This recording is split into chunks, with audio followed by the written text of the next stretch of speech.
gentlemen, and welcome to the next exciting excerpt of the Scouser and the Scot. Today we have a very good friend of ours, Matt Nathan. How you doing? How's lockdown treating you today, mate? Yeah, it's been slow today. I've not got work until the end of the week, so I thought I'd take the day and just chill in front of the TV. But my partner, she works in the living room, so it's pretty much sit in front of the computer in my room with the door closed, confined to this space. Just like, don't make too much of a noise. And I think everyone's feeling the pinch on this at the moment. It's craziness at its best. Let's get straight into the questions. Can you give us a bit of an insight into what got you interested into music first, and what got you hooked? So, I mean, I can remember singing for as long as I've been alive. My family is a big musical theatre family, so they sort of indoctrinated me into the cult that is musical theatre. And then when I was I think I was 6, my gymnasium that I did gymnastics closed down. So my parents said, right, well, you're not doing nothing. You have to do something. So you're going to learn to play piano. And I fought them. I hated it, but they made me do piano, and I'm very grateful they made me do piano. And then eventually I became pre-teen, and I was like, well, now I want to learn guitar because all the cool dudes know guitar. And I'm awful at guitar to this day, but I can pick it up and play it enough that people think you're deep or impressive in some sense. And since then, it's sort of been a slow descent into learning heavier and heavier styles. Punk music was the first thing that got me really interested in let's properly invested in music, and started going to my first gigs on my own. And then after that, yeah, it's just been more people introducing me to heavier stuff and converting me to different things. But I still go back to musical theatre. So, yeah. So when you say punk, I mean, bearing in mind that at my age, punk, I was around for the original punk.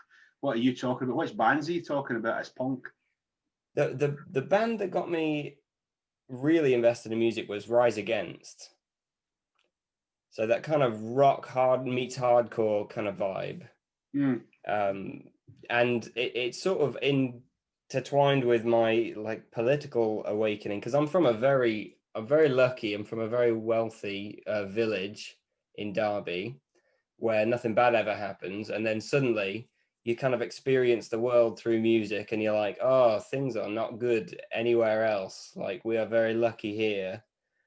And so the politics of that, I just sort of grew up wondering why everyone wasn't singing about how great the world was, and sort of punk music just sort of opened my eyes to how privileged I really was, and how much I wanted to be part of making everyone's lives as good as I had one. So what was it that first got you personally involved? I mean, you spoke about your parents with the piano, which I think is awesome. I remember hating my mum literally because she made me do music, made me do singing lessons, which was highly not a good thing in Scotland. Trust me, it was. I got the piss taken at me, something rotten sometimes about it, but so much so that I hated going to parties because I knew somebody was going to ask me to sing at some point. When you're like 8, 9, 10, and you're like, no. So it's quite bad. But yeah, I mean, you started that and you went into guitar. But can you talk us through your life, obviously, up to the point of your last band and performer, when you're performing, that kind of stuff? So it's been a bit of a weird mixture of stuff. Because my parents made me go to theatre school when they realised I was getting lazy on a Saturday. So that sort of opened me up to performing generally. And of course, I was able to piss around and stuff because I was one of the only lads there, so you could just mess around and no one would take the piss out of you because you were the big man. And then after I realized that people were being legitimate when they told me I could sing, I got involved in a punk band where I was the backup singer. This was I was 17 when this happened. We had about 6 different names. So don't ask me to recall what the band was actually called. So I was the backup singer and the guitarist, and then when that obviously fell through, as 17-year-olds sometimes just let things happen, I took a bit of a break from music for a while because uni was hard. So I stuck to playing acoustic guitar in my room, trying to act sensitive. And then eventually I just got my shit together and decided, right, well, I'm going to be in a band. I want to do this properly. Put together my first band with some randoms we met through the uni. We were together for about a year, and we went through a huge lineup change that sort of messed with the entire equilibrium of the band, and we didn't get on as much as we thought we would. The music just wasn't coming to us.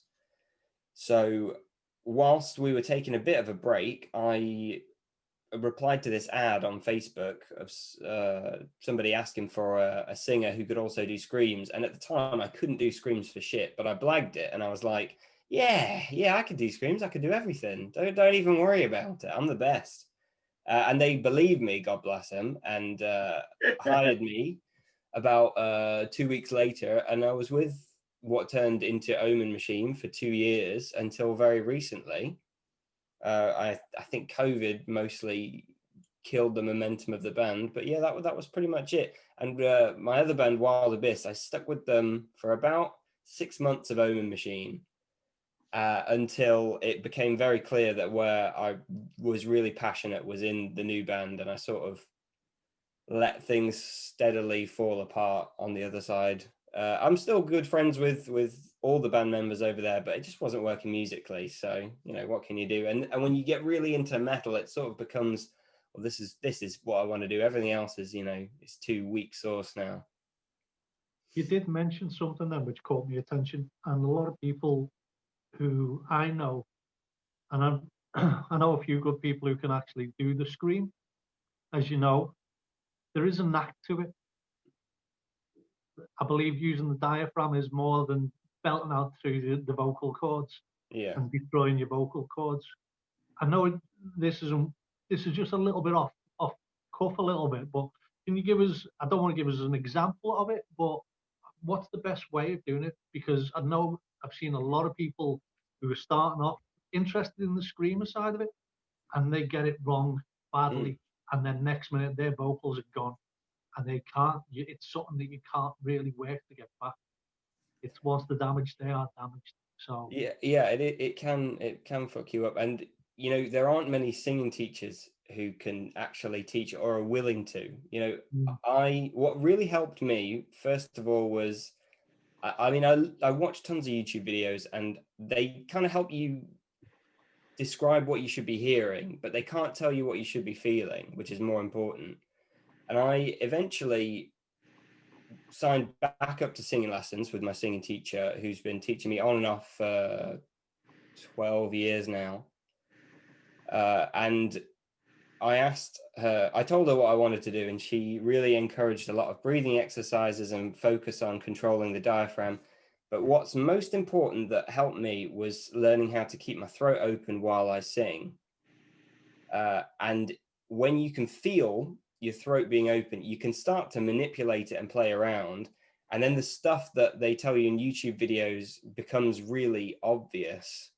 And when all that failed, when I still wasn't making the progress that I wanted to, I spent 50 quid on a single screaming lesson, recorded it, and I didn't need any more after that. I don't want to put any screaming teachers out of work, but for my purposes, that was all I needed. It was just that little push over the edge in direction of where I should be going. And basically, of course, there are a fair few different screams you can do. The one I prefer that doesn't fuck up my voice, because I can't do false chord, it hurts. But the epiglottic distortion, which to me feels like a tightening around here, around the top of your throat, I find that a lot easier. And that's the more high-pitched screams that you get in metalcore and stuff, which I know isn't for everyone. But it's the one that suits me and doesn't hurt to do. I can do that for a couple hours or something. And even then, you know, it is still a distortion. It is still a muscle that you're using. So you get tired and you can't do it. for a while afterwards, and sometimes you do fuck your voice up. But yeah, take it slow. Have singing lessons, and mostly just listen to the basic stuff singing teachers say to you when it's like, keep your throat open, control your airflow. And once you can feel what you're doing in your throat, you've probably got it. But until I could really feel what I was doing, I was going all different directions. It probably took me a good year of being crap at it to steadily get good at it. It almost sounds like, I mean, I was watching a band at one of our shows called Autocracy, and the singer on that did that, the growly, I don't know what it's called, but he did the growly vocals. And I was stood beside Matt Long, from Matt Long and the Revenant Ones, and he was bopping along, and I was like, I didn't think you've been to this, Matt. And he's like, oh, that's amazing. He says, you see that, what that singer's doing? He says, I couldn't do that. He says, and that takes more technique than what I do. And he is a great singer, as Matt. And I was like, really? It almost sounds like it's almost like more like opera than it is like anything else, because of the diaphragm and the control for that. But am I right in thinking that it's quite opera? Yeah. It takes an extraordinary amount of control, and it's much more impressive than people give it any consideration, I think. And I think it takes a lot more time than people think, but it is also achievable. So, you know, I don't want to put anyone off who's listening and thinks, oh, well, I'll give up now. It is doable. It is also about finding what works for you. To be honest, Matt, it's not about putting people off. I think what we want to try and achieve is make sure that people are doing it right and not fucking themselves up. Yeah. I think that's one of the key things, like, you know what I mean? And I know you can nail those notes and stuff like that, but if someone who's starting off could easily just damage the vocal cords straight away. And we're not trying to get people to do that, but what we're actually trying to do is educate people. And like you say, if you can get lessons and you can, the work, especially if you find the right person who can give you those lessons. So Matt, going on to, like, I know we've been talking about some of your bands already. Can you give us a bit more of what other projects you've been working on? What are your progresses on them? I know you said, unfortunately, they split due to COVID, and like many bands at the moment who are struggling due to COVID, is there anything in the pipeline of new projects, etc.? Honestly, as you both know, working with bands is so hard, and getting everyone to line up at the exact right moment is really difficult.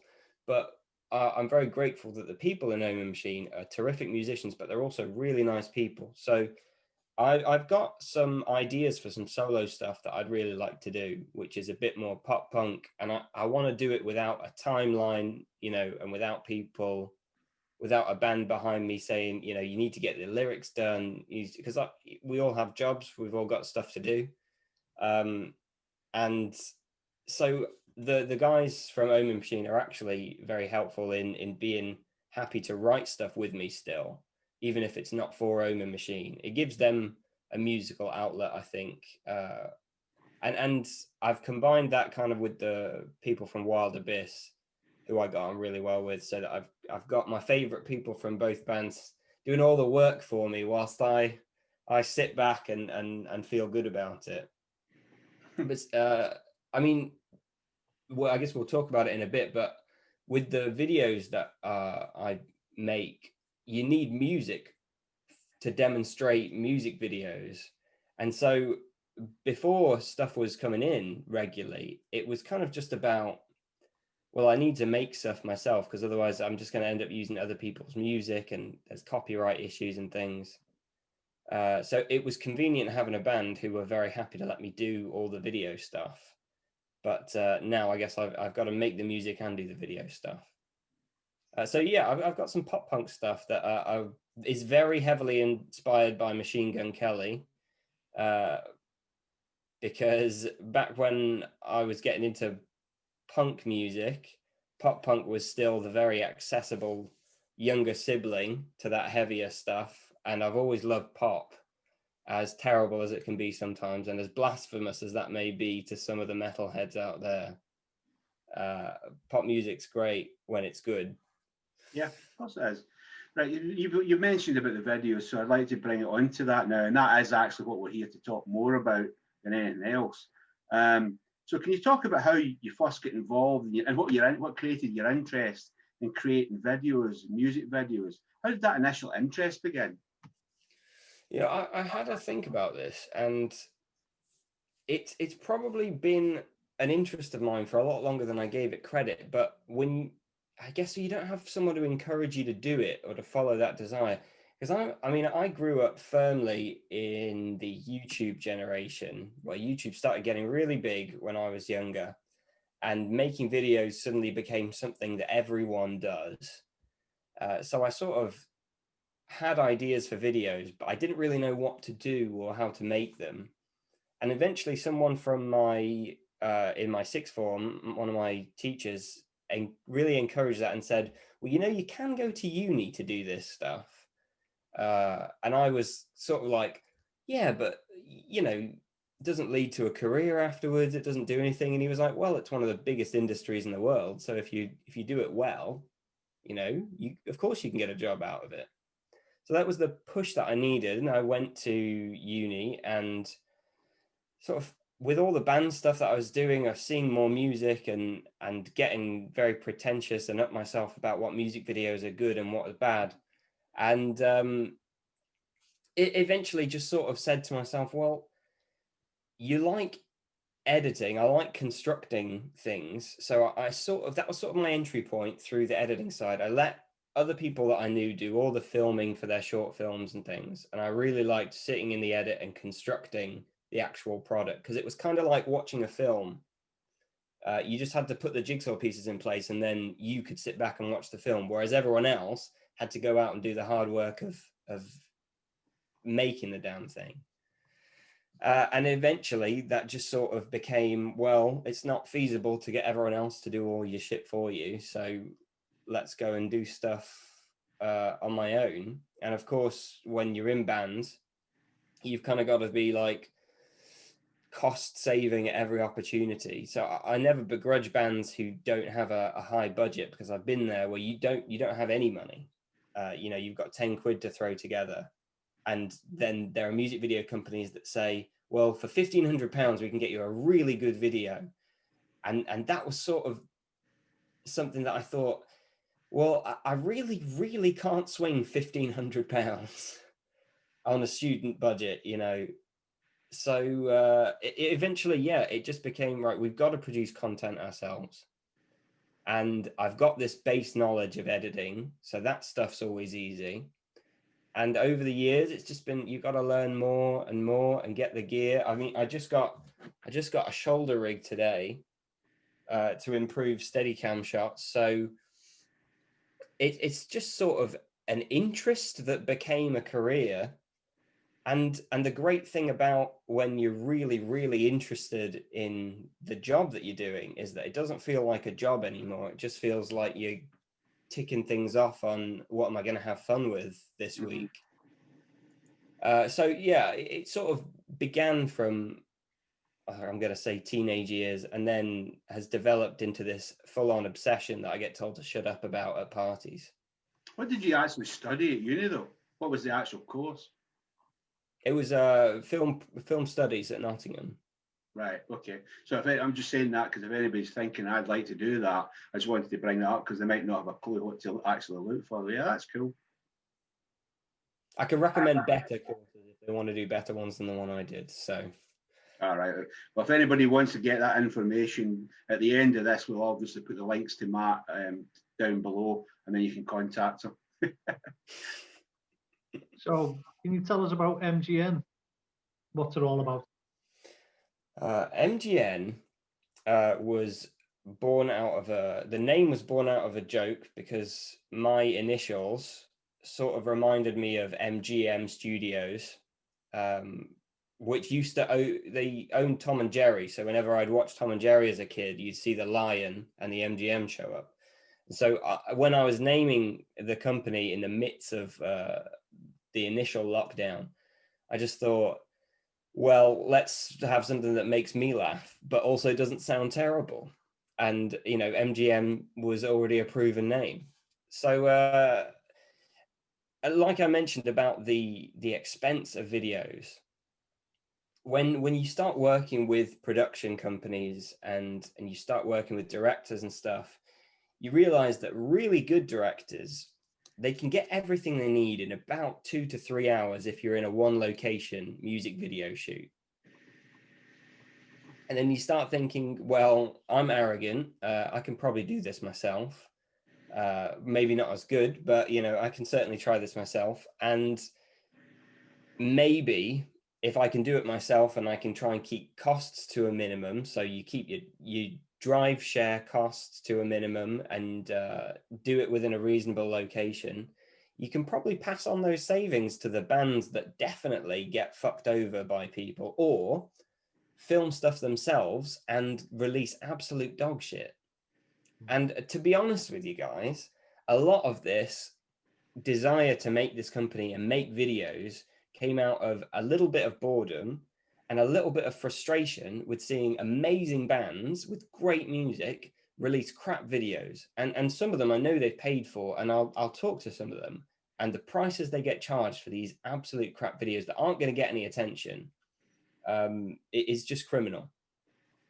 So I sort of wanted to, in true punk style, give some kind of revolution to video making and make sure that bands could afford what's actually presented in front of them, and maybe it will actually help propel them to new heights. Because there's nothing worse than showing people your music online and the video you've got is bad, that they just turn off the music. Having been in that position where you've got quality music but you've got a crap video, people just don't want to see it. And in visual mediums like YouTube, it becomes so important to actually have the style to back it up. I mean, some bands aren't the prettiest bands. Omen Machine wasn't the prettiest of bands, but you can still have a great video that shows you off without having to have that really handsome frontman. So yeah, that was my long-winded way of saying that fuck the system. Bands get charged way too much for shit that they don't need a lot of the time. So it sounds almost like that was what Jet started me for doing what I'm doing. The Forge Music Group. It was exactly the same sort of thing. Realizing bands are getting ripped off left, right, and centre, and too many of these people are making money and making too much money off of bands' dreams. Can you talk us through the process of setting up MGN as a business and the trials and tribulations you've faced with it so far? Oh God, I mean, it's taken a shit ton of money, to be honest, to get things up and running. Because Just out of interest, whilst Matt, can you actually, to give people an idea, give them ideas of what things cost as well, because obviously we don't want to put people off, but we want to be realistic. Yeah, okay. Well, so the software that I use to edit, and I use 3 different editing softwares because I'm a maniac who likes to know how to do everything. So for Final Cut, that was £200. For a computer to run Final Cut for an iMac, it was £4,000. Which obviously was a bit of an investment. And these screens here are from a computer that I built, which has probably cost me about £2,000 in its current setup. And then I've got to pay, I've just paid actually £800 for a new GPU so that I can run the most recent version of After Effects. After Effects, Premiere, Photoshop, and that stuff, that costs me about £200 to £300 a year currently. So the costs already before, and that's just the post-production stuff before we get into this camera here, which is a Blackmagic 6K, which cost me £1,700, but it did come with free editing software that I wanted, so a bit of a steal. And then lenses, at least £300 to £400 each. I've got 3 lenses at the moment because I try to keep things as economical as possible. Oh, there's always more stuff that I want. The shoulder rig cost £200. This gimbal cost £250. And then they fucking released the newer version as soon as I bought this one and discounted this one. So I got fucking screwed on that. And then there's stuff like lights, which if you want to have decent lights, I've got, I think, 8 lights now, all of which cost roughly £80 each, which are the very cheap lights. I always try to go for the cheapest because I'm not made of money. And then on top of that, there's whatever extras you want. I like to use plugins on After Effects because it does some of the work for me. And when you've got a 3-day turnaround for a video, there's nothing worse than having to sit down and take a day to figure out how to do an effect. So all that together, I don't know what that, I think I've got a running tally at the moment, and it's something like 10 grand. Some of this stuff I already had. A lot of it I've had to invest in the past year, all in the name of trying to get stuff done properly. And then there's the fact that, you know, the people that I work with, I'm very lucky to have met some really great people to work with. They cost money too, the bastards. You know, they for some reason have this delusion that they want to get paid for their work as well, which is frustrating. I think it is, as most musicians can concur, including yourself, it is one of those where it's a money out project, and it's one of them where you do it for the love of it. Yeah. Obviously, it'd be nice to make money off the back of it, but short term, that's not going to be realistic, especially with that sort of stuff. And I've dabbled in some of the like After Effects and stuff like that. Love it a bit. But if you haven't got a computer that can run it, it ain't gonna work. Yeah. But it's still good. It's still all good information though, mate. Love all that sort of stuff and all the geeky stuff as well around it. You can spend a fortune, and like you say, new stuff comes out virtually every other week. And you're like, yeah. I want that. It's all amazing, you know. It's all. I have to talk down myself now and say, look, if you've not got a project that you're going to use it on in the next month, do not buy this. But your other the devil on your other shoulder saying, yeah, but you might get that project if you have it. That's the way it works, isn't it? See, that's the famous, what do you need 10 guitars for? And you just do, the sound different. I tell you what, I tell you a quick story. One of the bands I was in, it was about 1984, 85. And at that time, I worked in the mines, and we'd been in strike for like a year. And towards the end of it, me and my girlfriend had moved into our first ever flat that we bought, and we had no shower for like 6 months and no bath, right? So she was going to her mum's to get a bath. I was all right, because where I worked, we'd showers every day. So I got taxman's money back to the taxman when we went back to work.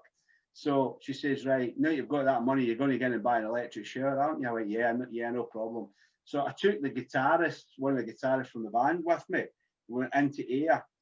Unfortunately for her, we passed Thompson's music shop, and we saw in there a WEM copycat, which was an echo machine at the time, you know, and it was kind of 1970s style, but to us it was like the Holy Grail. So I went in, so I had 200 quid or something, and he went, I know it was 150 quid to buy a shower, and the guy went, so much as that? Oh, it's 2 days, 190. He says, for you, 150. I went, yeah, I'll take it. So I had to then go back and tell her she was going to have to go back for weeks and weeks, well, months probably, to get blood. That's what it's like, isn't it? That is when you've got that bug. That's the shit that happens. Like with your 10 guitars, or you just keep wanting more. It's mental, but it's just in you. There's another thing off the back. Don't give men money. So women listening, they'll be like that. Go, what's she mean? If we've got a hobby, that's it. Yeah, it's game over. There's a song that the Outlaw Orchestra have done that's actually about this. It's Happened Again, I think it's called, and you need to check it out.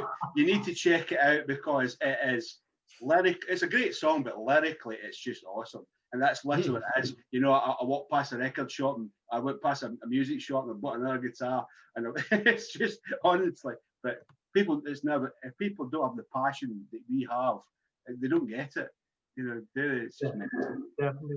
So, Matt, can you give us your short-term, medium-term, and long-term goals for MGN?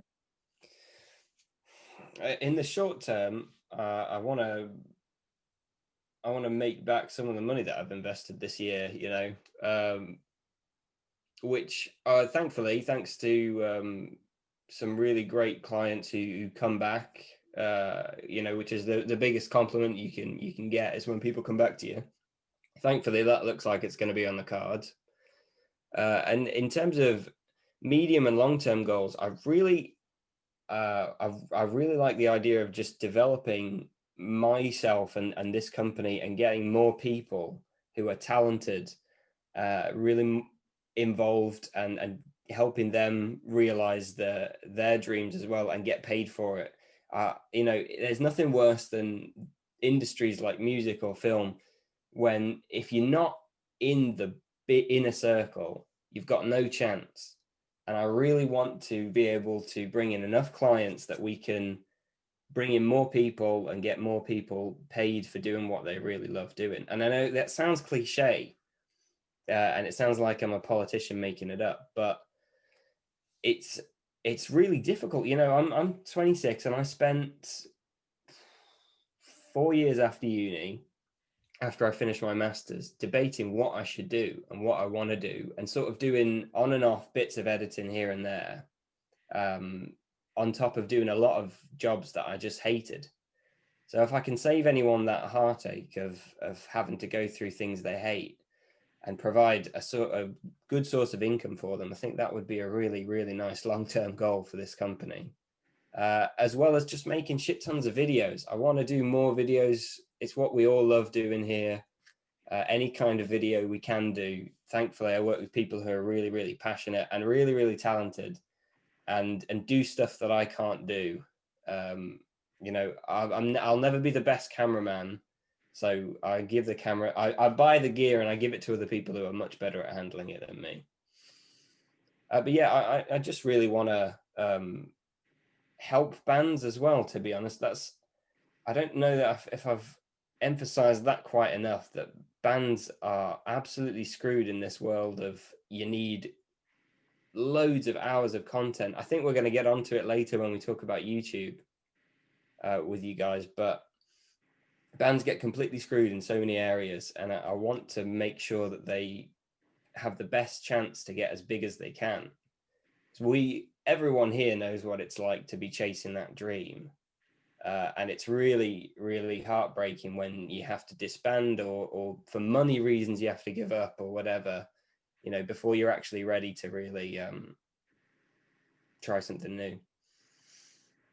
Yeah, I agree. And one of the things that you're talking about, you've referred to it a couple of times now as well, about bands overpaying for videos, or the videos that have been given just aren't good enough. So can we actually discuss the various forms of videos that bands tend to use, or should we consider them? And can you go through some of the do's and don'ts of creating music videos from your experience, and what you believe in, what's effective? Yeah, okay. Well, this is a tough question, actually, because in terms of video content, bands really don't produce regular enough content to take advantage of video sharing opportunities. So obviously the main stuff that we do here is music videos, lyric videos, and live performance videos, all of which can be a really good, if you can get a really good balance of releasing regular and clever videos like of those three, you have a good chance at getting noticed more and more. For the video side of stuff anyway, you still got to make good music. But then there's some stuff that's kind of been emerging on the fringe of YouTube and stuff that I've been particularly interested in, which is, it's like these kind of music visualizer videos, which are a lot easier to produce, take a lot less time to edit, and therefore are a lot cheaper, and yet they still look really cool. And I want to see a lot more bands doing that kind of stuff. Well, obviously, but I think that can save a band a lot of heartache when it comes to music videos if you don't have the time or you don't have the money, or we live in a COVID landscape for the next 2 years and we can't get together as much. you know, so that kind of thing can really save you a lot of time, and they look really cool. And in terms of like the kind of stuff that bands do often that are terrible and won't impress anyone, and I get asked this a lot, and I get asked it a lot by bands who want me to have a look at their YouTube channel and tell me what's good and what's not. And then I'll tell them what's not good. And they really don't like hearing the kind of stuff that you drop, because as we all know, you know, you release something when you're a small band and you've just got your core friends really listening to that. Maybe you've got 800 people, maybe you've got 400 people who are your core audience, and they're really nice to you, and they don't know what they're fucking talking about, because I don't want to drop any names because I don't know if I'm allowed to mention them, but I've spoken with a few directors now who have the opportunity to choose what bands they want to work with rather than the other way around, and they are very critical of bands who release stuff that sort of doesn't have very good lighting, or you can kind of tell what camera's been used because it's just like a little DSLR mirrorless setup that doesn't do the right job. And a really important thing, I think, is making your videos fit to your genre, which John and I, we've spoken about this a little bit. There are certain trends that you do have to kind of chase to be seen as fitting into that genre.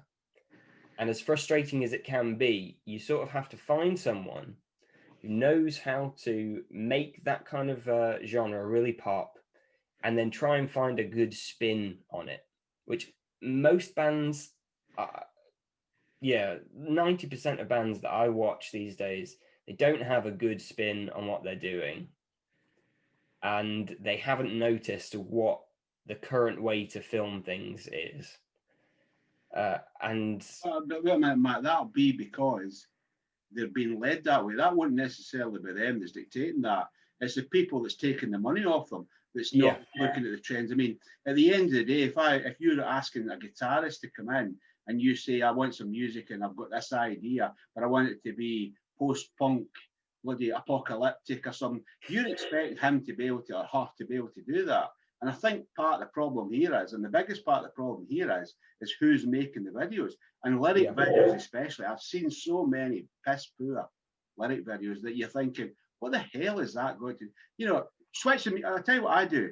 I switch the music off and just watch the video. And if the video doesn't bloody excite me without the music, then it's missed as far as I'm concerned. That's exactly what I do as well. And lyric videos, you're right, are a particularly bad one, because you get more people who think they can make lyric videos than you do with music videos. Music videos take a lot more effort and time, a lot more know-how. You know, it's harder to pass off that you don't know you're doing anything. But lyric videos, theoretically, anyone here could do that. And yeah, you're right. A lot of them are just absolute crap. And there's some highs and lows with lyric videos, because they do take a lot of time sitting at the computer. You know, for me, when I do lyric videos, it's usually a 12-hour day, and maybe I'll get a little bit of time for lunch in the middle. If I want to turn something around in 3 days that's high quality, that's the kind of dedication. Whereas I see some bands who maybe they do it themselves, maybe they pay someone, and it looks like I could have done it in half an hour, and the hardest part would have been typing out the lyrics. So I think you're right, John. If you mute the video and just watch it, if it doesn't impress you, just don't go anywhere near it. I've had arguments with some people in this business who have been a bit more open about just wanting to take money and run, because you know that's they need to make money somehow at the moment. And as a result, they sort of half-arse it on the videos. And you know what? A really big band recently released a really crap video. The Pretty Reckless released a lyric video, and it looks like absolute crap. I don't know who they got to do it, but if big bands like that can be, you know, releasing less than subpar videos, then I think it's even more important that smaller bands find someone who's willing to maybe give them a discount on the price because they like the music, maybe not, but someone who's actually passionate about it and wants to see them do well, and who's willing to work with them on themes. That's something that I don't think gets discussed very often in lyric videos. They sort of get thrown out as, you know, put some lyrics on the screen and it'll be fine. But it should be seen as another form of art, just like the music video is. And it's always better if there's some level of artistic vision to it. In fact, if it was me and I was in a band, going back to when I was singing with a band, if we'd been able to do videos, even been a thing at the time, which they weren't, but if they had been, and I was seeing a lyric video, I'd be getting into that. I'd be contacting the person making it and saying, you know, this is what the song's about. This is the imagery that's in my head when I wrote it. This is this is what it's all about. Does that happen? Looking at a lot of lyric videos, I don't think it does, but it's surely to God it must be part of your job is to draw that out. Yeah, absolutely. I mean, it can be tricky because sometimes I'll talk to bands and that's my first question, you know, can I see the lyrics? What are they about? What does this make you feel? And sometimes the honest to God answer is, we don't know. I just like the sound of the lyrics. Well, those ones are always trickier to do because I have to sort of invent what it's about. But yeah, most of the time you get the lyricist really willing to work with you to give you some direction initially. Even if it's just the name of the song, that they say, just take the name of the song, whatever brings images to mind on that, can you do it? The very first lyric video I did for a client, they were the best example of this because they said, look, whatever you decide creatively, obviously that's fine, but I really want to create this sense of decay and kind of a used vibe, like everything you see in the video should be old and peeling. So and I think they were ultimately quite happy with what we did. But yeah, the best kind of people to work with are those who have an idea in their head but are willing to listen to you when you say what's going to work and what's not going to work. I would suggest to any bands on this one. Oh, you go, mate. Sorry, John. I was just going to ask on this one because obviously I'm quite interested in this, and I'll have a chat with you offline as well about this as well. What is, and I'm going to put you on the spot a little bit. What is a rough price for a lyric video, and what is a rough price for a music video? All right, so I have a bit of a sliding scale when it comes to everything. I think it's all negotiable, and I go by how much work I'm going to have to put in.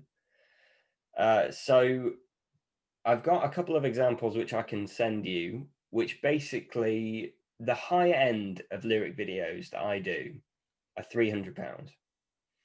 Okay.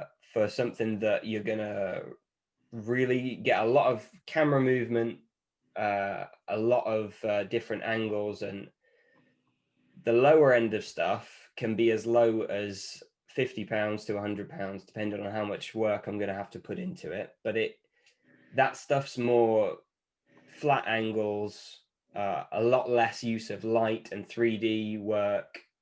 So it sort of depends on the space and the style that you want to go for, because some people really don't like the three-dimensional, the lyrics are always moving. Some people really don't like that, and that's fine.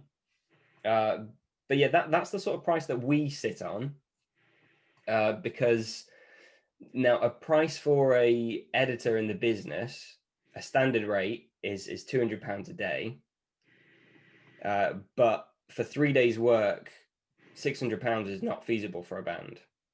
So I take a 50% off that, and call it £300, 3 days, 12 hours work a piece. So it's that's the kind of area that you sit on with the really good stuff. Okay. But it's worth saying that if you don't mind taking a risk, you can usually find some cheaper stuff on sites like Fiverr. I've actually been on Fiverr before. I don't love their system. I don't love that you can't converse as easily with the client, and I don't like the way that clients talk to you on there. It's a lot less personal than bands who you can talk to and you can listen to all their back catalogue. But yeah, that's the rough price that you probably be looking at. And a music video, music videos can run really expensive because the more people you get involved, you want to pay them their fair rate. Yeah. So for a single location shoot that can be done in one day, I usually charge £400. And then if it's really far out of the way, I do ask for some petrol because, you know, we've had to drive 3-4 hours before. And that's so that I can pay the people involved with me, because you might have someone doing lighting, you might have someone filming. If we're really lucky, you get someone to direct, or I direct, and then I still have to go home and edit the thing, which usually takes about 2 days. And I take the price as low as I can on that while still being able to pay bills. Because you know what, fucking turning on the computer these days is fucking costing an arm and a leg. So, yeah, that's the rough price that we look for. Low end music video, £400. I don't like the idea of charging anyone more than £600. Because then I feel like I'm not doing my job as someone who wants to give affordable prices to bands. But you've still got to make money, mate. Yeah, I've still got to try and not be be put out of business by my own kindness. Yeah. Yeah, definitely. I think the other thing that I would say is, and this is, I'm going to put you in the spot with this one because I know what I believe, but you're the expert on this. If you're putting out, if a band's putting out music and they don't have the money to do what we would call a quality video, do you think they should just forgo the video and wait until they've got enough money and then put it into another one? Or do you think they should just, if all they've got is 50 quid or 100 quid, put something out, anything's better than nothing? Or do you think that's counterproductive? No, I think it's completely counterproductive. I think save your money for when you've got enough to do a really good video. Don't let anyone just take your money and give you crap back. It's not going to be helpful. And it's better for an audience and better for your brand management if you leave things up to the imagination for a while, so that you don't have to be associated with a bad thing you've put out. You know, it's the same with releasing a bad song. If it's a bad song and you know it's bad, don't put it out there. You know, if it's a bad video, or just a less than perfect, a less than great video, just don't put it out. Just save your money until you really need it. And there's two aspects to this, because there's the technically poor and there's actually the content poor. And I think technically I can't talk about, but content, I think simply, a bit like I said before, watch the video without the music, because if the music's brilliant, then that can paper over the cracks, but you still visually. So the best tip I give is watch it. If somebody's creating one for you and sends it to you and it's your band, watch it without the sound and see if it stimulates you, because if it doesn't stimulate you, it's going to stimulate nobody else. I think this leads us nicely on to our next question, to be perfectly honest. What we class as the minefield of YouTube. Obviously, Matt, you've got a very good understanding of YouTube. What is the best way to utilize it? What would you recommend for any band, musician, anyone who's into YouTube themselves? What is the best way of getting the most out of it? YouTube is so difficult to maneuver, and it gets harder every year because it gets noticed by bigger companies that want to put more money into it. And I don't want to put bands off from trying, but it is difficult to do well. And I don't think I've met a band. Well, I've met a couple actually who take it seriously enough. So the best way to do it is, I think, you need that professional looking main channel on which you're just going to release your music videos, because that way an audience that is subscribed to your channel know what they're getting. They know they come to this channel, they get the music videos, maybe they get a music visualizer, lyric video, whatever. It's just the music. And if you wanted to have a second channel, which would be the more YouTube friendly aspects of it, that's a different conversation to have. But as long as you're curating your content on that main channel really well, and you know, there are bands that find an audience with their more laid back, vlog videos or whatever, and they keep that on their main channel as well. Like Bring Me the Horizon have done a really good job of expanding their audience on YouTube, because when they release a vlog, let's say they release 10 vlogs, and it's all the build up to the next EP or the next single or whatever. So I think as long as you're curating your content with a theme and tying stuff together in a way that you know your core audience is gonna keep coming back for, then you're doing something right. Problems arise when bands release random shit. Like every band that talks to me has at least one video on there that seems to be recorded on someone's phone, and because it's always a vertical video of a gig that they've done, and the sound quality is bad, the video looks horrendous, someone's moving around because they're holding it, and I get you're excited, someone's filmed you, maybe your mates filmed you, take it off the channel. You want to be taken seriously as a band, just look at what other bands do. Look at what the big bands do and treat your channel like they do. And also just never, ever film vertically. And don't let that be put anywhere on the internet. I mean, you're right, actually, because it's one of the things that I did to start with, I was guilty of. You stood there and you're watching the band. I've done it with Ian's band. I remember one where I videoed them and I was singing along tunelessly in the background and didn't realise it was picking it up. And I made the mistake of being so excited, I put it straight up on Facebook. And so many bands do it. And when you go on there, the thing is if it's not showing you at your best, then why put it out? Would you put a CD out or an album out or an EP or a song out to the radio stations if it wasn't the best it could be? So why are we allowing it to happen visually? And that's for me now, that was a lesson I learned. And I don't do it now at all. Well, yeah, exactly. So we spoke about YouTube in particular. Can you just talk about the 10-minute thing? I'll just call it the 10-minute thing. So currently the best way to get your videos noticed by the YouTube algorithm and promoted is to have a video that's a minimum of 10 minutes long. And that's because what YouTube wants more than anything is people to stay on YouTube.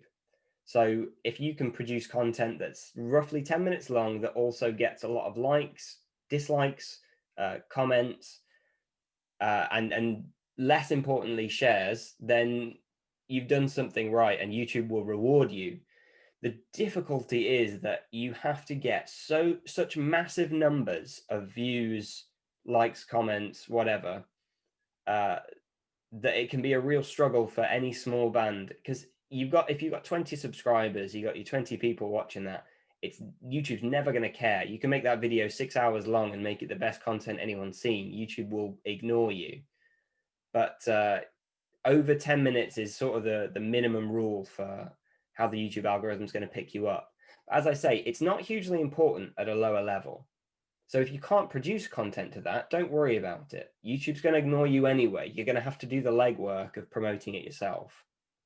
It's no different to the big national radio stations, if you think about it.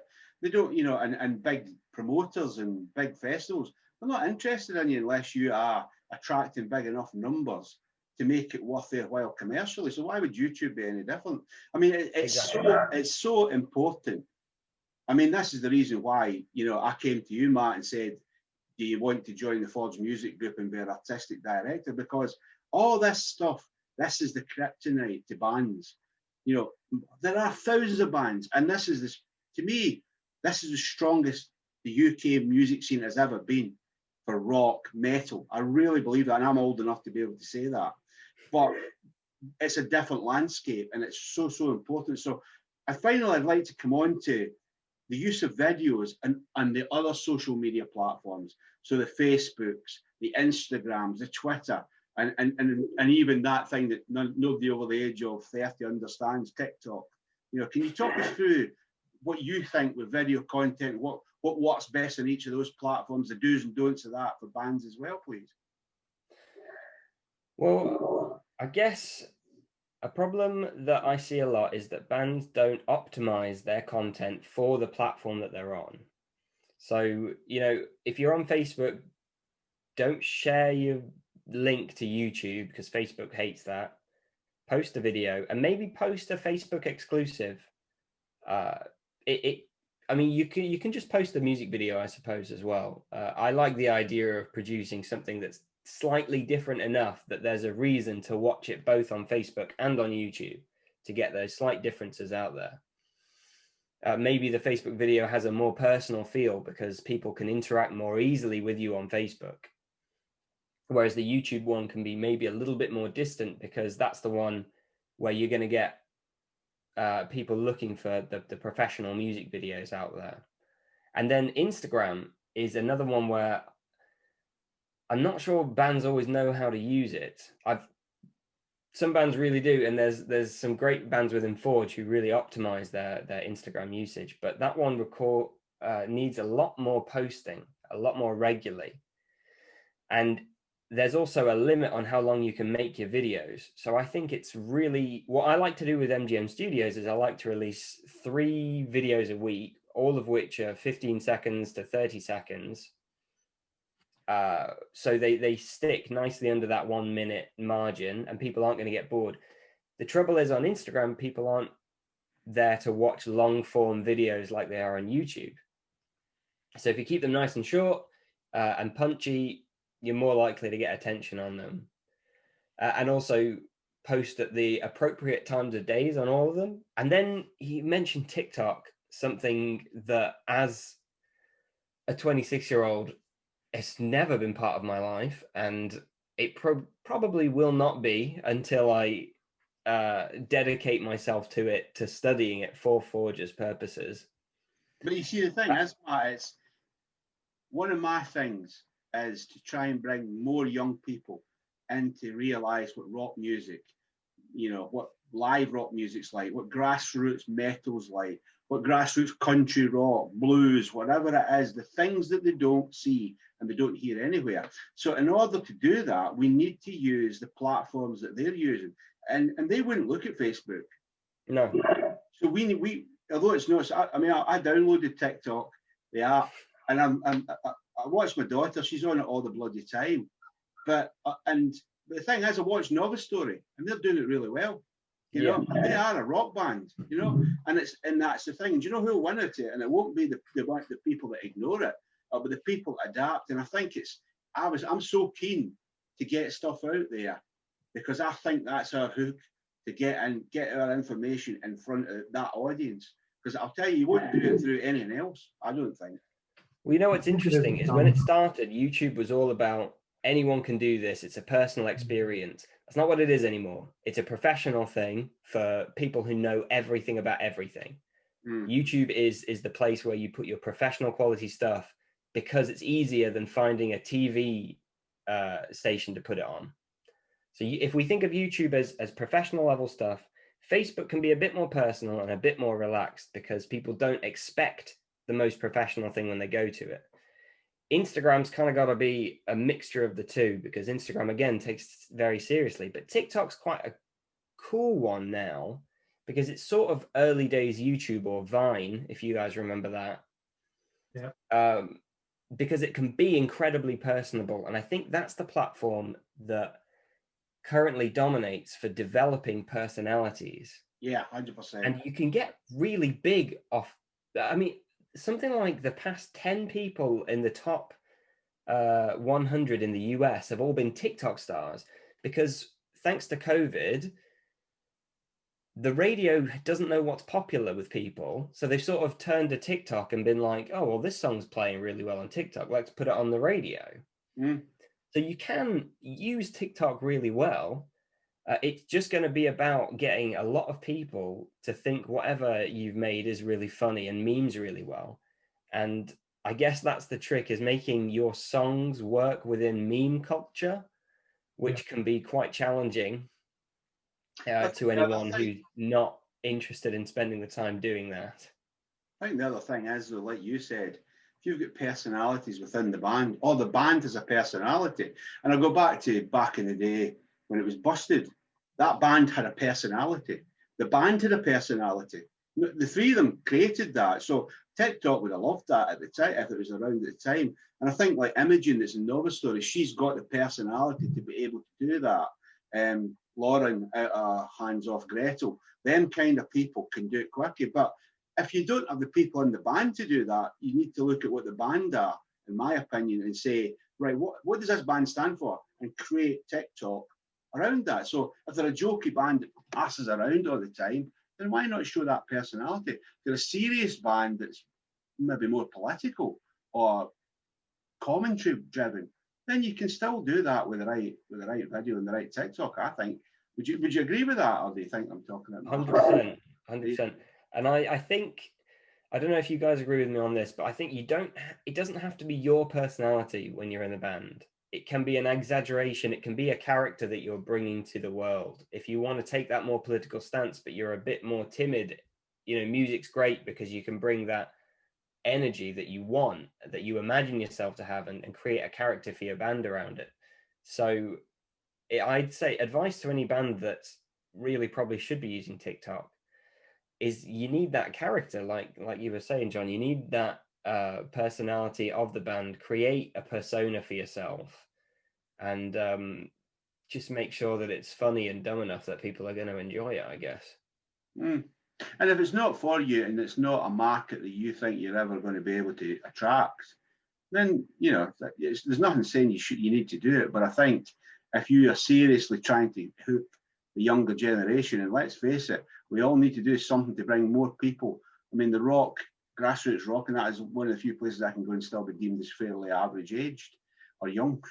and I'm nearly 60, so it says something. So I think we have to utilise whatever we can, whenever we can. But I think the problem is, and it has to be done well, not done badly, because then it's counterproductive. It's funny because I did some work for a fairly big YouTuber recently. I'm not allowed to mention them by name, but I was shocked actually at how curated and heavily edited his videos were.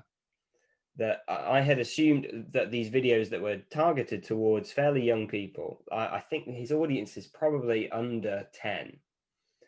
And I was a bit shocked at how much effort had to be put into making this person's personality come across as it does in the videos.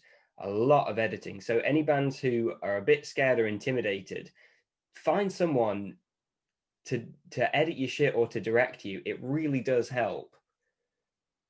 100%. Well, thank you very much, Matt. I've got one last thing for you. Can you give us all your links, where we can get in touch with you? How can we get in touch with you if we want to ask any questions? Yeah, of course. And what I'll do is I'll add them in underneath. They'll be down there somewhere. So fire away, mate. Give us your links. Yeah, we're MGN Studios on Facebook and Instagram. I think the Instagram handle is MGN8934. Those are the main places to get a hold of us at the moment. We're just changing email addresses right now, so I'll send you the new one, which I haven't picked the name for yet. So I'll tell you that later. It'll be down below. But yeah, so those are the main places to get. And if people do want to talk to me personally, not from a business perspective, you're very welcome to Matt Nathan on Facebook. I'm very happy to field questions about anything, even if it doesn't result in me getting paid at the end of the day.